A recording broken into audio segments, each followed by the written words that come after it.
오늘 우리에게 주시는 하나님의 말씀을 합독해 올리도록 하겠습니다.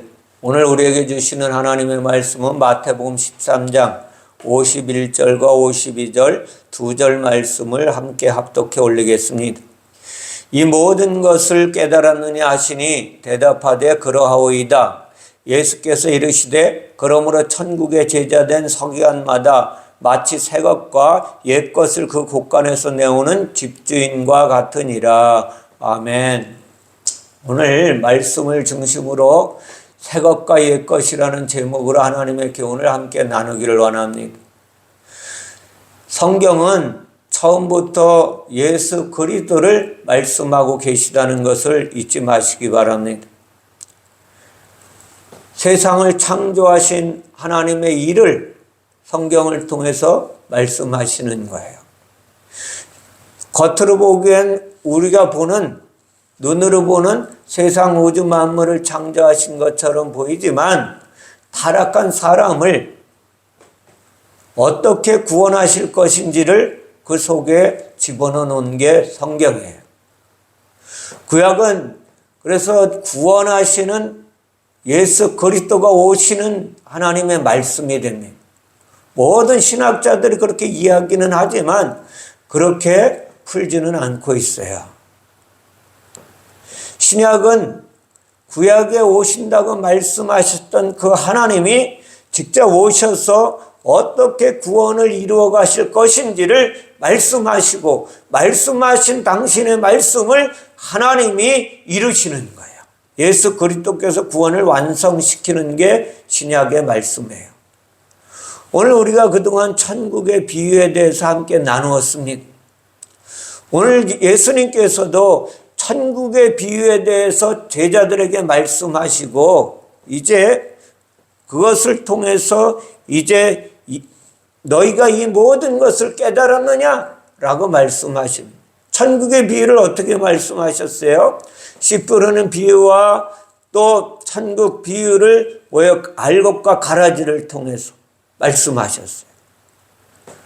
깨달았느냐 물으시니까 제자들은 깨달았다고 말씀하는 거예요. 대답을 했어요. 예수님은 그 물음에 대답하는 제자들의 대답을 들으시고 이제 오늘 말씀을 하시는 거예요. 어떻게 말씀하셨을까요? 예수님이 흡족해 하시며 말씀하셨을 것입니다. 천국의 제자된 서기관들의 역할을 오늘 말씀하고 계시는 거예요. 너희가 깨달았으면 천국의 제자된 서기관의 역할이 무엇이냐라는 것을 이야기하시면서 서기관의 역할은 새 것과 옛 것을 곳간에서 내오는 누구와 같다? 집주인과 같아야 한다라고 말씀하고 있습니다. 오늘 집주인에 대해서 말씀하시잖아요. 집주인은 당연히 하나님이십니다. 그러니까 천국의 제자된 서기관이 누구라는 거예요? 하나님과 같이 되었다는 것이 그런 뜻을 말씀하시는 거예요. 겉으로 흐르는 뜻은 하나님과 같이 된 제자된 서기관들을 이야기하고 있다는 거예요.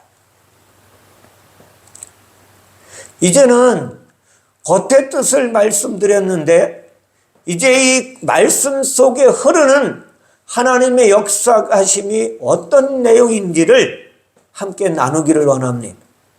소원하기는 오늘 이 말씀을 함께 나눌 때에 우리의 생각이 바뀌어지기를 원합니다. 우리의 관념, 우리가 그동안에 생각해 놓았던 하나님의 역사하심의 방법이 완전히 바뀌어지기를 소망해 봅니다. 오늘 천국의 제자된 서기관이 하나님과 같이 되었다고 말씀하셨어요. 그리고 사실 제자된 서기관이라는 표현을 하셨는데 제자된 서기관이라는 말을 들으면 우리는 어떤 일이 벌어져요? 아, 이거 뭔가 모순된 이야기로구나 라고 이야기할 수 있어요. 왜요? 제자는 신약의 사람이고 서기관은 구약의 사람이기 때문입니다.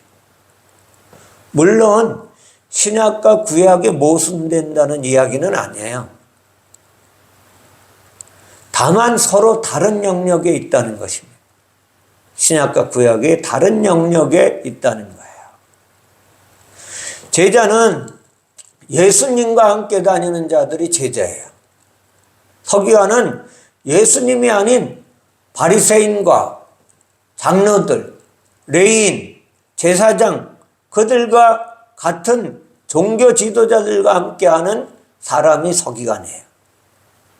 서기관의 역할은 우리가 잘 알다시피 성경을 필사하고 보존하는 일이 서기관의 역할이었습니다. 여기서 말하는 성경은 구약 중에 특별히 모세오경을 말씀하고 있는 거예요. 모세오경을 우리는 율법이라고 말합니다. 서기관은 율법과 관계된 일을 하는 사람이에요. 그러나 제자들은 복음과 관련된 일을 하는 사람들입니다. 율법과 복음이 다르다는 것을 우리는 알고 있어야 돼요. 그래서 서로 역할이 달라요. 서기관의 역할이 다르고 제자의 역할이 다르고. 다른 역할로 인해서 열매가 맺히기도 하지요. 그러나 열매도 다른 열매가 맺히는 거예요. 구약의 열매가 다르고 신약의 열매가 다른 거예요. 오늘 율법은 어떤 법이냐? 죄와 사망의 법이라고 그동안에 수없이 말씀드렸어요. 사람에게 죄를 정하고 그 죄의 결과로 사형을 집행하는 법이 율법이에요. 복음은 생명과 성령의 법이 복음이에요. 죄를 용서해주고 모든 정죄함을 무력화시키는 법이 복음의 법입니다. 성령을 보내주셔서 영생으로 인도하는 법이 곧 복음이에요.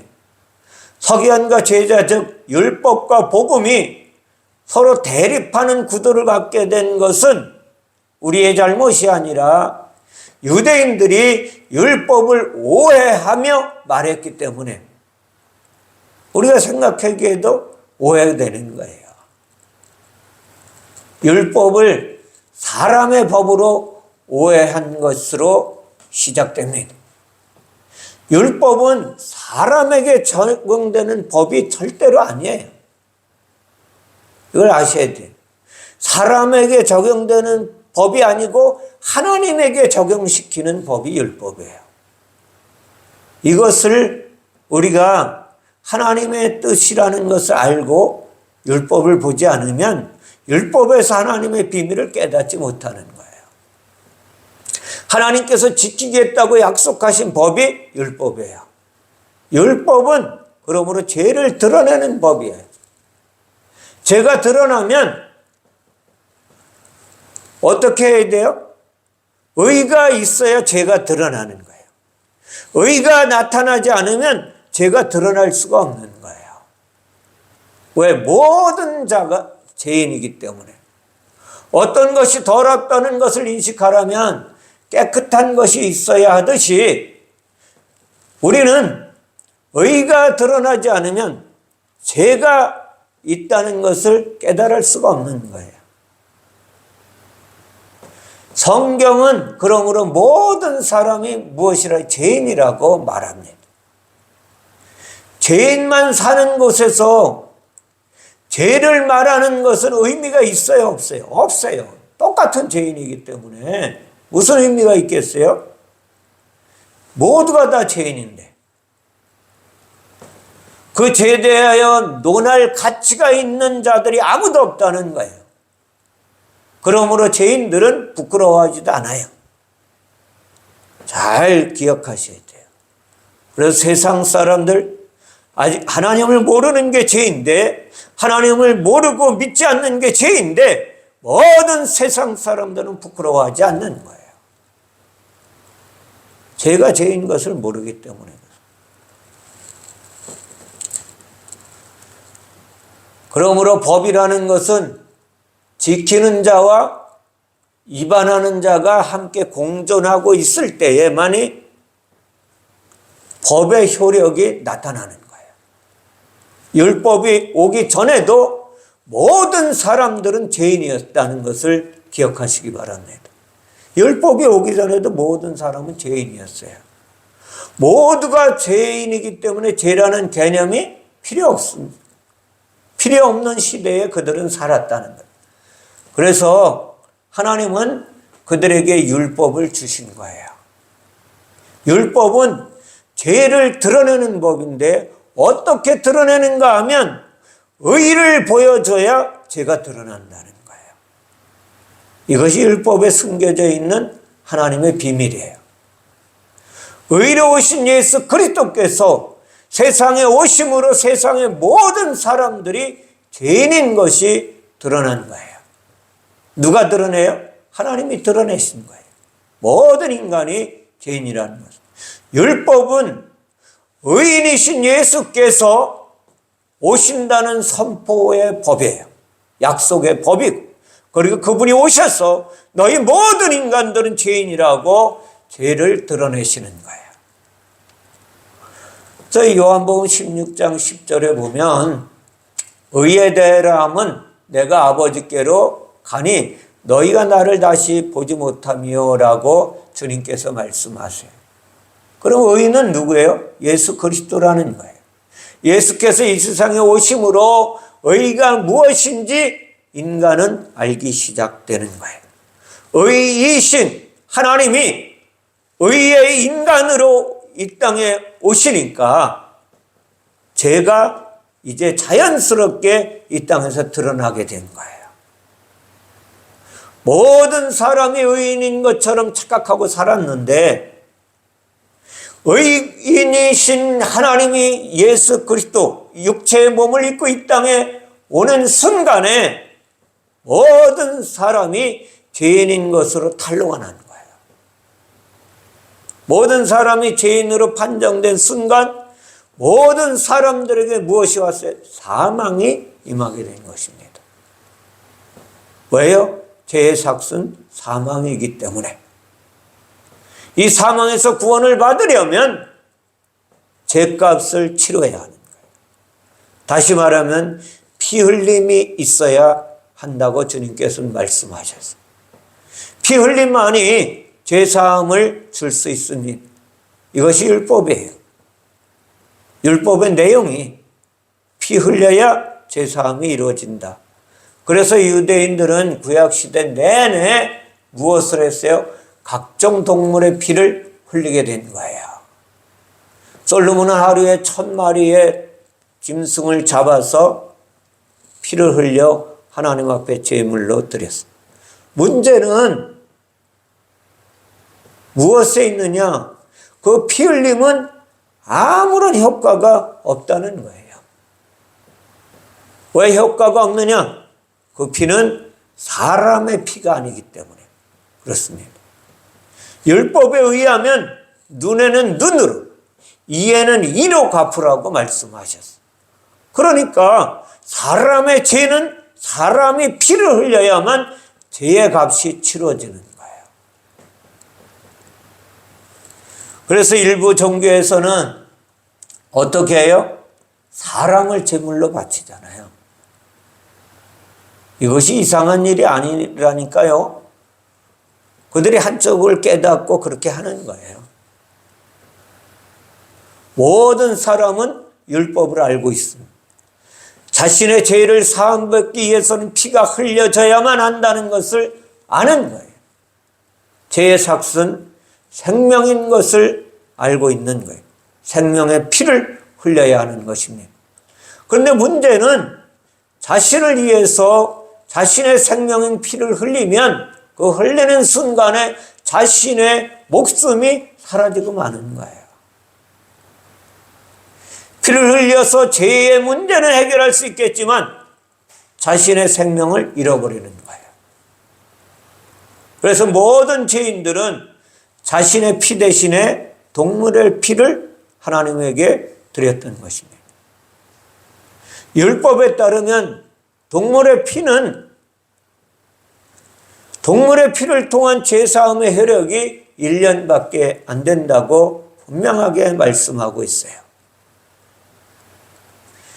해가 바뀌면 또다시 다른 동물의 피를 흘려야만 하는 거예요. 이런 어려움과 한계를 극복하려면 두 가지 조건이 이 땅에서 만족되어져야만 하는 것입니다. 첫째는 사람의 피가 흘려져야 한다는 거예요. 그리고 둘째는 죽지 않는 사람의 피가 흘려져야 한다는 것입니다. 특별히 두 번째 조건을 만족하려면 의로운 사람이 피를 흘려야만 한다는 거예요. 죄인들은 자신의 피를 흘려도 살아나지 못하는 삶입니다. 인생이 그렇다는 거예요. 왜냐하면 그 피 흘리면 자신의 죄값을 지불하는 것으로 끝나버리기 때문에 살아나진 못하는 거예요. 죄인의 피는 죄인 자신의 죄값으로 드려지기 때문에 새 생명은 살아갈 수가 없는 거예요. 그래서 의인의 피가 흘려져야 하는 것입니다. 의인의 피는 자신의 죄값이 아니기 때문에 가능하다는 거예요. 의인은 죄가 없기 때문에 그 피값이 아직까지도 남아서 우리에게 흘러내려온다는 거예요. 이것을 오늘 주님이 말씀하고 있는, 또한 의인의 피를 흘려도 그분은 죽지 않는 거예요. 그래서 그분은 살으셔서 하나님의 우편의 자리에 가신다고 말씀하시고 가셨어요. 사망은 죄에 대한 것입니다. 그런데 정말 문제는 이 세상에 의인이 단 한 명도 없었다는 것이죠. 의인이 없다는 것은 그 옛날에 창세기의 아브라함이 하나님께 소돔성에 대하여 중보기도 할 때에 드러나 버리고 맙니다. 그때 증명이 되었어요. 의인이 없으면 단 한 명도 없다고 성경은 선포해 버리고 말았습니다. 그런데 율법은 무슨 말씀을 하고 계시느냐? 죄가 전혀 없는 의인을 보내겠다고 약속하신 거예요. 그게 율법의 약속이고 말씀이에요. 율법은 죄와 사망의 법인데 사람을 죄인으로 심판하고 죽이는 그런 법이 아니라, 율법은 죄와 사망의 법은 맞아요. 그러나 사람을 죄와 사망으로부터 구원하려고 의인이 오시겠다는 약속의 말씀이에요.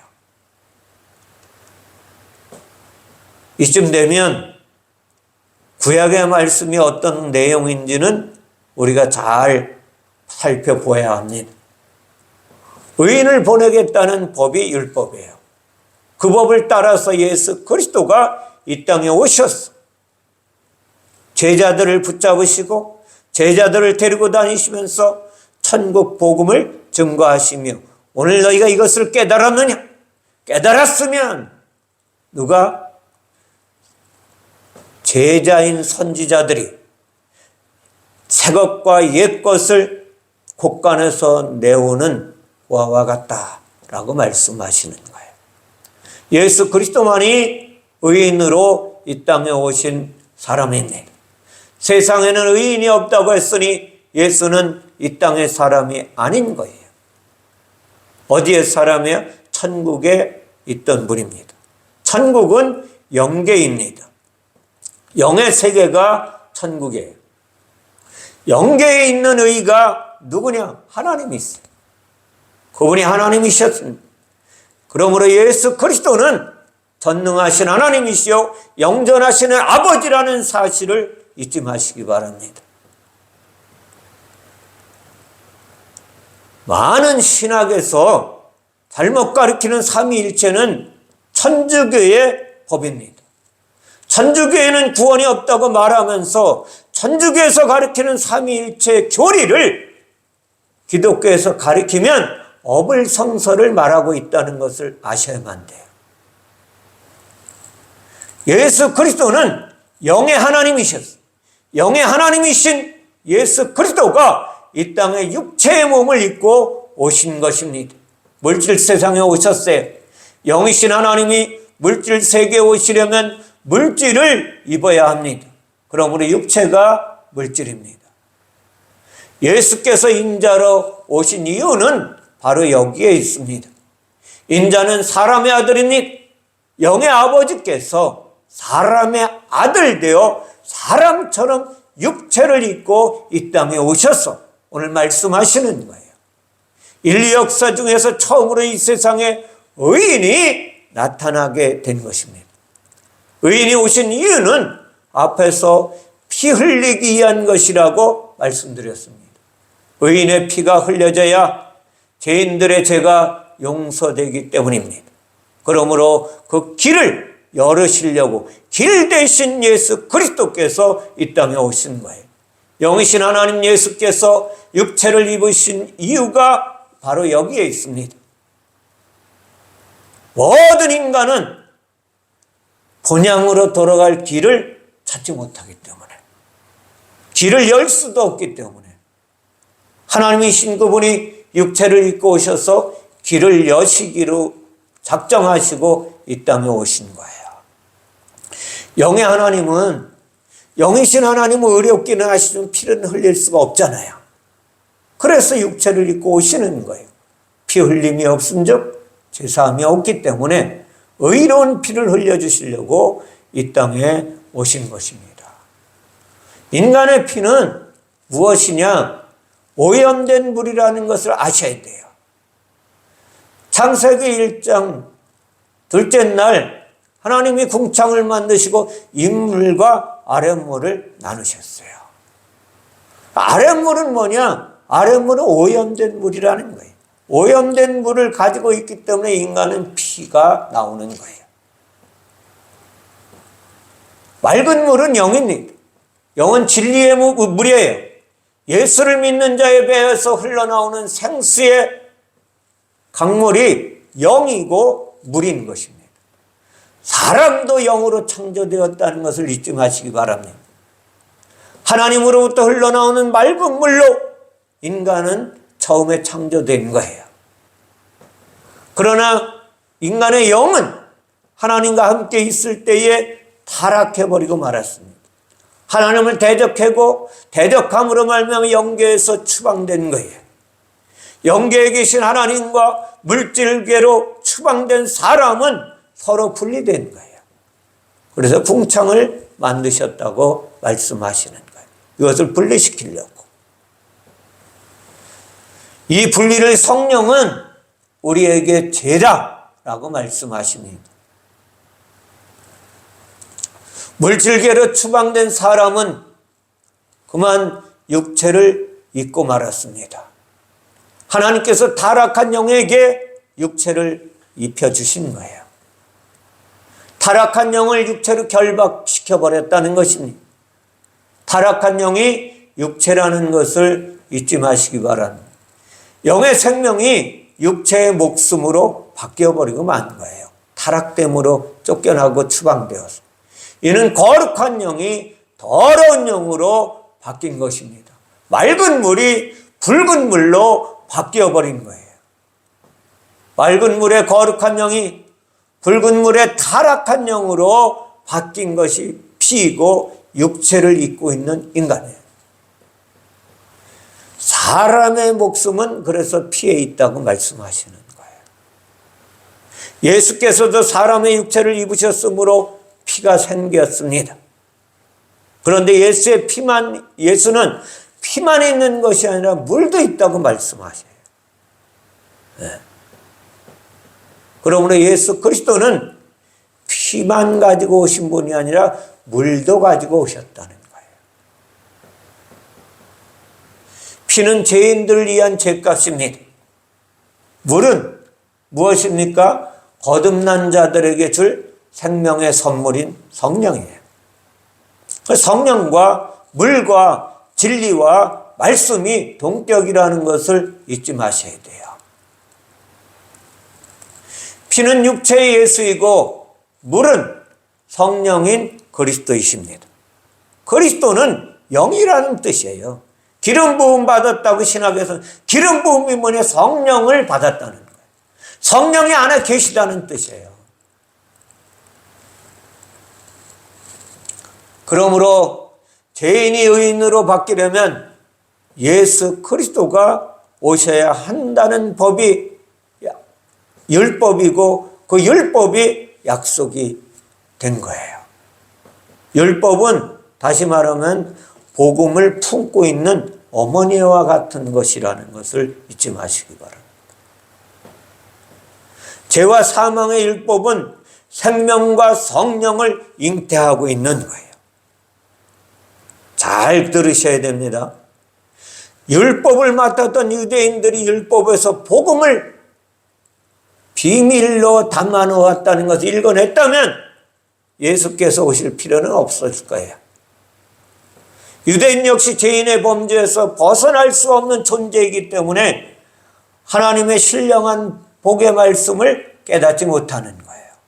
영이 닫혀버렸어요. 그래서 율법을 오해할 수밖에 없었고, 그러므로 예수 그리스도가 하나님이신 그분이 육체를 입고 오실 수밖에 없는 것입니다. 이것이 하나님의 세상을 이처럼 사랑하셨다는 증거입니다. 인간은 타락한 영, 원래는 당신의 아들들로 창조해 놓으셨는데 타락한 자식을 구하기 위하여 육체를 입고 이 땅에 오신 하나님의 사랑의 삶이에요. 이것을 잊지 마셔야 돼요. 그러므로 천국은 누구예요? 예수 그리스도가 천국이에요. 천국에서 오셨기 때문에. 세례 요한이 그러므로 천국이 가까이 왔다고 선포하는 거예요. 선지자 중에 마지막 선지자가 이제 참 선지자가 오니까 이것을 깨닫고 하나님의 말씀의 끝에서, 율법의 끝에서 선포해낸 거예요. 그러므로 그 천국이 예수 그리스도이십니다. 예수께서도 천국이 가까이 왔다고 하셨을 때 그 천국은 자신을 말씀하시는 거예요. 자신을 선포하시는 거예요. 내가 하나님이다 라고 선포하시는 하나님의 선포식입니다. 천국의 서기관은 율법을 지키는 자들이라고 말씀드렸어요. 율법이 천국이라는 것을 깨달은 자가 천국의 서기관이에요. 서기관과 율법이 왜 천국이라고 하느냐고 질문하시면 그 율법이 예수 그리스도인 것을 기록하고 보존한 이들이 누구냐? 서기관이기 때문에 그렇게 말씀하는 거예요. 다시 말씀하면 율법은 예수의 육체의 법이거든요. 하나님의 육체의 법이에요. 하나님의 육체를 가지고 지키는 법이 율법이라는 걸 잊지 마셔야 돼요. 사람은 지킬 수가 없다니까요. 율법이 천국과 예수인 것을 깨달은 서기관을 다른 말로 제자라고 오늘 말씀하시는 거예요. 예수께서 율법에 없는 이야기를 하시는 비유가 아니라는 거예요. 율법에 있는 이야기를 다시 설명하는 게 천국 비유예요. 그래서 예수께서 율법을 가르치신 거예요. 비유로. 그 가르치신 율법을 복음으로 깨달아야 제자들이 되는 것입니다. 이 모든 것을 깨달았느냐? 물으시는 예수께서 물으시는데 제자들은 그렇습니다. 우리가 깨달았습니다 하고 대답한 이들이 제자라는 거예요. 서기관된 제자들이 할 일은 무엇이냐? 천국의 곳간에서 옛 것과 새 것을 꺼내어 나누어주는 자들이라는 거예요. 곳간이라고 번역한 단어는 우리가 볼 적에 곳간이지만 다른 곳에서는 보물이라고 말씀하고 있습니다. 어느 곳에서는 보화라고도 말하고 있습니다. 천국의 곳간은 다시 말하면 천국의 보물을 말씀하고 있는 거예요. 영이 천국의 곳간이고 영이 그 곳간에 있는 보물이에요. 다시 말씀드리면 천국의 곳간에는 두 가지 보물이 있다는 것을 아셔야만 됩니다. 옛 보물과 새 보물이 있다는 거예요. 이 보물을 따라 성경은 옛 창조와 새 창조를 말씀하고 있습니다. 처음 창조가 있고 나중 창조가 있다는 것입니다. 이것이 성경의 구조이고 하나님의 역사의 말씀을 따라가는 거예요. 그러므로 계시록 21장에 보면 또 내가 새 하늘과 새 땅을 보니 처음 하늘과 처음 땅이 없어졌고 바다도 다시 있지 않더라. 아멘. 창세기가 처음 하늘과 처음 땅의 창조입니다. 요한계시록이 새 하늘과 새 땅의 창조입니다. 하지만 두 창조는 우주 만물 창조에 관한 것이 아니라는 것을 아셔야만 돼요. 우리가 보는 우주 만물 하늘에 대한 그런 이야기가 아니라는 거예요. 물론 우주 만물의 창조도 하나님이 하셨죠. 이 두 창조에 기여한 바가 있지만 그래도 성경은 우주 만물을 창조하신 것을 이야기하실 때 우리가 보는 만물을 창조하신 이야기가 아니라는 것을 잊지 마시기 바랍니다. 창세기의 하나님의 의도를 깨달아 보면 하나님이 이 땅에 타락한 인간이 어떻고 이 타락한 인간을 이제 하늘과 땅으로 분리시켜서 이제 땅에 있는 인간을 하늘의 것으로 먹이시고 입히시고 구원하려고 하시는 하나님의 계획이 설계도로 담겨져 있는 말씀이 창세기의 말씀이에요.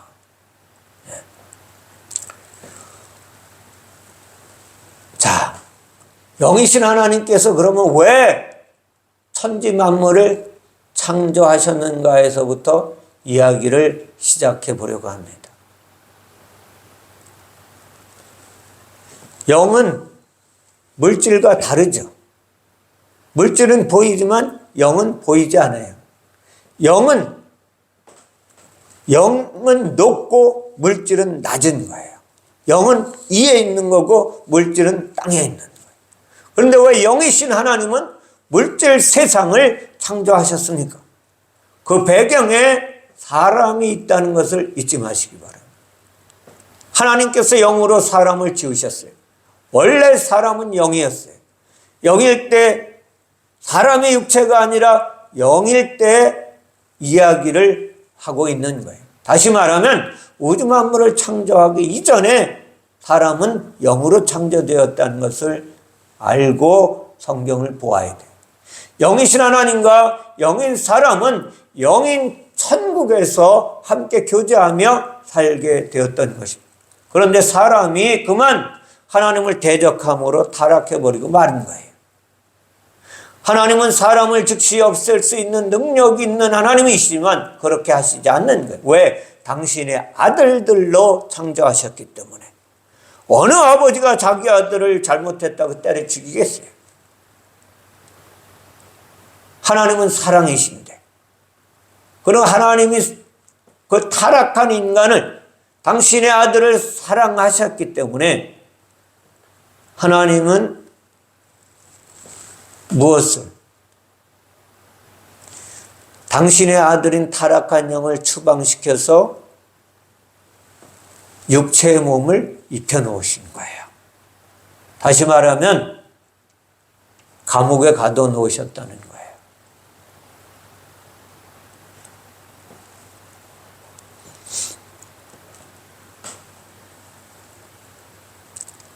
사랑하는 성도 여러분, 이것이 처음 창조의 이야기라는 걸 잊지 마셔야 돼요. 물질 세계 창조는 하나님의 아들들인 사람의 타락과 죄인된 아들들을 감옥에 가두는 일과 연관되어 있는 창조예요. 우리가 사는 물질 세상은 지옥이라고 말합니다. 지옥은 땅의 감옥입니다. 물질 세계가 만들어진 것은 감옥에 타락한 인간을 가두어 놓으려고 하나님께서 하신 작품이에요. 영을 물질에 가둔 것이 처음 창조입니다. 물질 세상은 또한 무덤이라고 말해요. 해칠한 무덤 같다라고 예수님께서 말씀하십니다. 사람의 영이 타락한 것을 성경은 뭐라고 말씀하시느냐? 죽었다라고 말씀하십니다.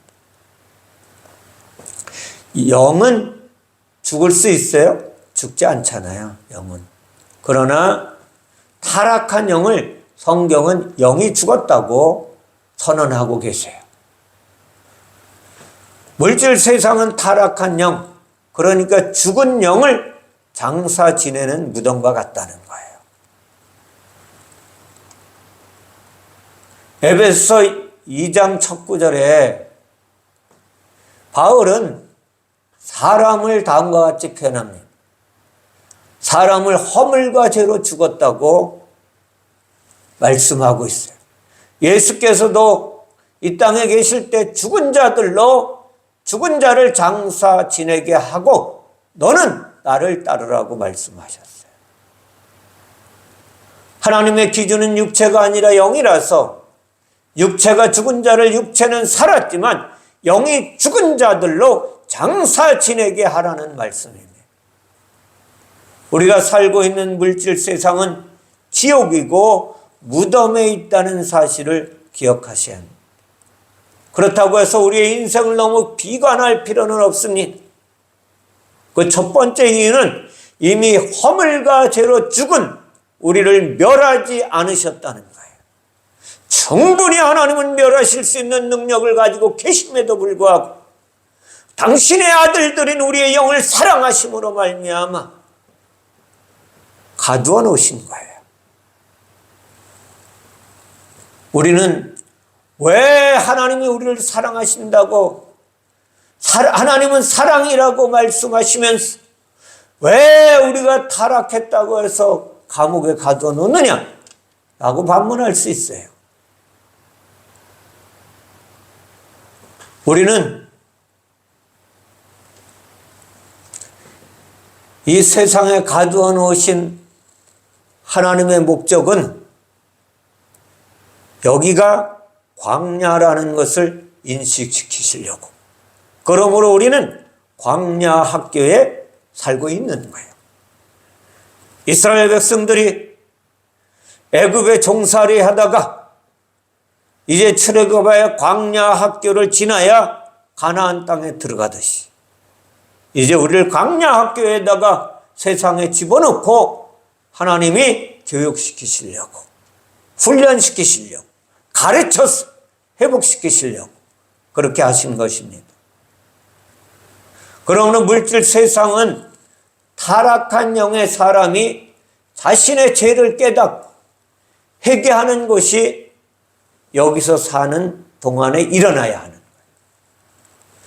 자신의 하나님을 어떻게 대적했고 어떻게 잘못했는지 깨닫는 것이 이 땅에 살아가는 기간이에요.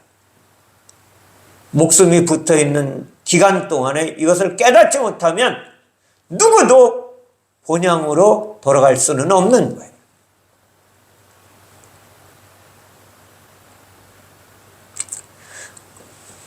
이 땅에 살면서 내 정체성을 깨닫고 나는 죄인이었었구나, 나는 하나님도 모르고 나도 모르는 존재였었구나, 그러나 이제 하나님의 은혜로 하나님이 어떠한 분이며 내가 죄인이라는 것을 깨닫고 회개하고 돌아서면 성령으로 오셔서 보증하시는 거예요.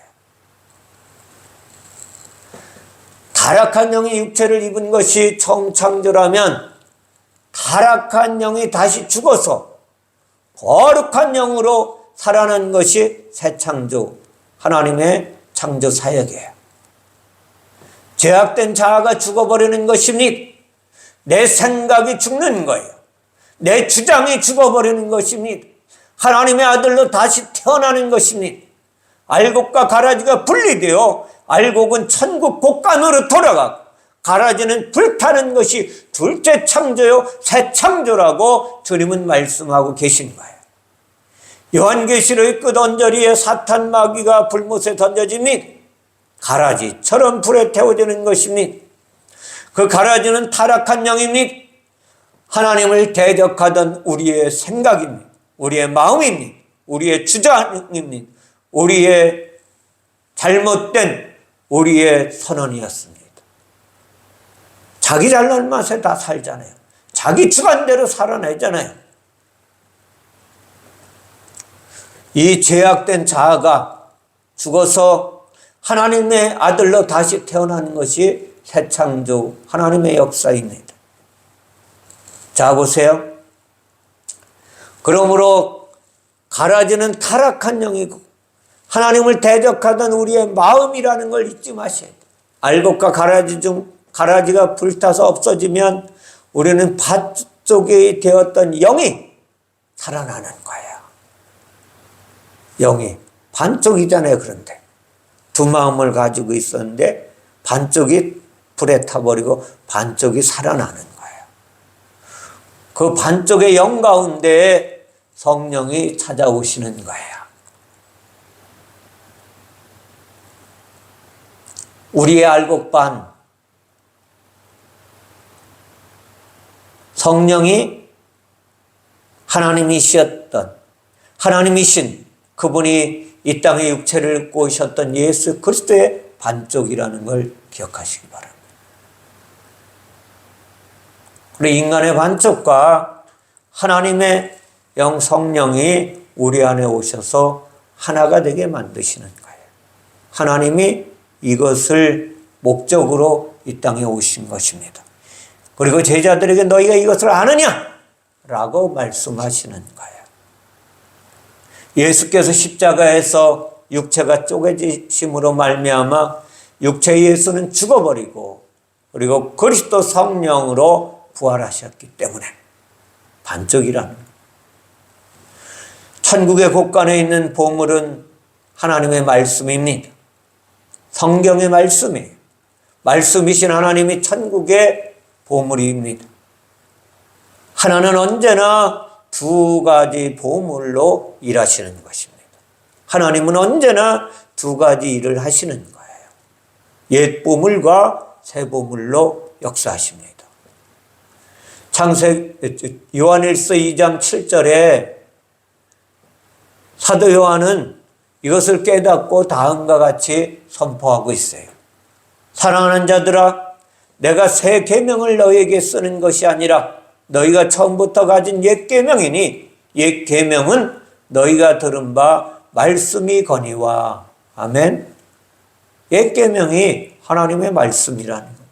그러니까 옛 보물과 새 보물이 있지만 그것은 별개의 두 개가 아니라는 거예요. 어떤 목사님들은 율법의 말씀은 읽을 필요가 없다. 왜? 복음의 말씀으로 예수 그리스도가 왔기 때문에. 그럴듯합니다. 그러나 구약의 모든 율법도 예수 그리스도를 말씀하고 있어요. 근데 어떻게 이것을 버립니까? 버릴 수 없는 거예요. 오시겠다고 말씀하신 예수 그리스도의 생명의 말씀을 깨닫지 못하면 예수님이 오셔도 깨닫지 못하는 거예요. 다 구약에 뭐가 있어요? 해석의 반석이 깔려 있는 거예요. 그러므로 별개의 두 개가 아니라 하나라는 것을 말씀하시기 위해서 주님은 오늘 이야기하시는 거예요. 서기관인 제자라고. 둘이 합해져서 하나가 되는 보물이었습니다. 구약과 신약은 하나입니다. 감춰진 보물과 신약은 드러난 보물일 뿐이에요. 구약은 감추어진 보물이에요. 영과 육으로 하나입니다. 다시 말씀드리면 처음 창조와 새 창조로 두 가지 창조를 하신 것 같지만 타락한 아들과 거듭난 아들을 말씀하고 계신다는 것을 잊지 마셔야 돼요. 이것은 하나라는 거예요. 하늘과 땅, 하나님과 사람, 죄와 용서, 죽음과 부활은 두 가지가 아니라 하나라는 거예요. 하나님은 둘을 하나로 연합시키는 하나이신 하나님이세요. 그러므로 서기관된 제자는 율법의 제자와 복음의 제자를 가리키는 거예요. 율법의 제자이자 복음의 제자를 가리키는 게 서기관인 제자라는 거예요. 율법을 통해서 복음을 깨달은 이가 서기관인 제자예요. 무슨 말씀하세요? 이해가 잘 안 갈 수 있어요. 율법을 통하여 복음의 예수 그리스도가, 천국의 예수 그리스도가 온다는 것을 깨달은 이가 서기관인 제자라는 거예요. 하나님의 말씀의 율법과 복음을 자유자재로 꺼내어 죄인들을 구원하는 일을 하는 이가 서기관인 제자래요. 그런 일을 감당할 만한 이는 이 땅에 아무도 없어요. 그 유명한 바리새인들도 안 됩니다. 서기관도 안 될 뿐더러 제자도 안 되는 거예요. 누구도 안 되는 것입니다. 이런 일을 감당할 만한 인간은 의인으로 오신 예수 그리스도 한 분밖에 없다는 것을 주님은 말씀하고 계시는 거예요. 그래서 집주인과 같다라고 말씀하시는 거예요. 집주인. 집주인이 누구예요? 예수 그리스도이십니다. 예수께서 율법을 완성하여 복음과 진리를 만들어내시고 선포하셨어요. 그러므로 서기관된 제자는 예수 그리스도밖에 없다는 거예요. 그리고 이 예수 그리스도가 집주인인 하나님이시라는 거예요. 하나님의 말씀 속에서 예수 그리스도만이 옛것과 새것으로 내온 서기관된 제자인 예수 그리스도예요. 그러니까 하나님의 육체를 입고 오신 예수 그리스도의 육체는 옛것을 대표하고 있고, 그 안에 계신 그리스도는, 성령은 새것을 말씀하고 있다는 거예요. 오늘 예수님께서는 이렇게 해서 내가 너희를 먹일 것이다, 내가 너희를 살려낼 것이다, 내가 너희를 구원할 것이다, 내가 너희를 이제 아랫물에서 인물로 돌려놓을 것이다, 더러운 물에서 맑은 물을 가진 자로 회복시켜 놓을 것이다. 주님은 이 말씀을 하고 계시는 거예요. 사도 바울은 율법학자였어요. 그래서 그는 고린도전서 2장 16절에 다음과 같이 말하고 있어요. 누가 주의 마음을 알아서 주를 가르치겠느냐? 누가? 그러나 우리가 그리스도의 마음을 가졌느니라. 사랑하는 성도 여러분, 오늘 이 말씀을 들으면서 저와 여러분이 그리스도의 심장을 받아내는 하나님의 사람들이 되시기를 주님의 이름으로 축원을 드립니다. 예수 그리스도가 어떠한 사역을 하셨는지 오늘 말씀하고 계신 거예요. 그 말씀은 예수님이 이 땅에서 살아계시던 때에 하신 말씀을 주님께서 십자가에 의해서 완성시키시고 성령으로 부활하셔서 그분은 제자들에게 나타나 보이시고 하늘로 하나님 우편에 권세의 자리에 앉으셨다가 다시 성령으로 우리 안에 오셔서 이 말씀이 이렇다라고 가르치시는 하나님이십니다. 그러므로 하나님의 사람인 사도 바울은 빌립보서 2장 5절에 너희는 다른 마음을 가지지 말라고 이야기합니다. 세상의 것들을 품고 살지 말라는 거예요. 너희 안에 이 마음을 품으라. 곧 그리스도 예수의 마음을 품으라는 거예요. 예수 그리스도의 마음을 품지 않으면 이 땅에서 천만족을 누리며 살아갈 인간은 아무도 없다는 거예요. 이 땅에서 천국의 기쁨을 누리며 살아갈 자 아무도 없다고 주님은 말씀하고 계십니다. 사도 바울은 골로새 교회를 통하여 골로새 3장 15절에 그리스도의 평강이 너희 마음을 주장하게 하라고 명령하셨습니다. 누가요? 그리스도의 마음이 그리스도의 평강이 내 마음을 주장하도록 너는 오늘 산제물로 주님 앞에 드리라는 거예요. 내어놓으면 그리스도의 평강이 내 마음을 주장하게 될 것이다. 무엇으로요? 진리의 말씀, 성령의 말씀으로 주장하게 된다는 거예요. 너희는 평강을 위하여 한 몸으로 부르심을 받았나니 너희는 또한 감사하는 자가 되라 라고 말씀하십니다. 우리는 그리스도께서 성령으로 이 땅에 오셔서 우리를 불러내신 장본인이세요. 우리의 힘으로는 예배할 수 없는 존재였습니다. 우리가 의인인 척하고 내가 잘난 만세 살아갔던 죄인이었어요. 그럼에도 불구하고 주님께서 우리를 사랑하심으로 말미암아 옛것과 새것으로 우리를 덧입혀 놓으셨어요. 그리고 우리를 변화시켜 주셨습니다. 이제는 우리가 어떻게 해야 하냐? 너희 마음을 이루하시고 모든 선한 일과 말에 굳건하게 하기를 원하노라. 누가? 예수 그리스도께서 우리의 마음을 굳건하게 만드시기를 원한다는 거예요. 누가? 하나님이시 그분이 우리의 마음을 이루하시고 세상은 살기가 녹록지 않습니다. 내 생각대로 마음대로 되지 않습니다. 그 마음을 성령께서 진리의 말씀으로 이루하시고 선한 일과 하나님의 선한 일 그리고 하나님의 말에 굳건하게 되기를 하나님은 소원하고 오늘 우리에게 말씀으로 찾아오시는 하나님이세요. 주께서 너희 마음을 인도하여 하나님의 사랑과 그리스도의 인내에 들어가게 하시기를 원하시는 하나님. 우리 마음을 누가? 주께서 성령으로 오셔서 하나님의 진리의 말씀 가운데 우리를 인도하여 하나님의 사랑과 그리스도가 십자가에 죽으시기까지 인내하셨던 그 인내가 우리의 삶 가운데 펼쳐지기를 원하시는 하나님. 그 하나님의 놀라우신 뜻을 펼쳐가시려고 옛것과 새것으로 우리를 먹이시고 입히시는 하나님의 사랑에 하나님의 사랑을 덧입고 그리스도인답게 살아가는 하나님의 사람들이 되시기를 주님의 이름으로 축원을 드립니다.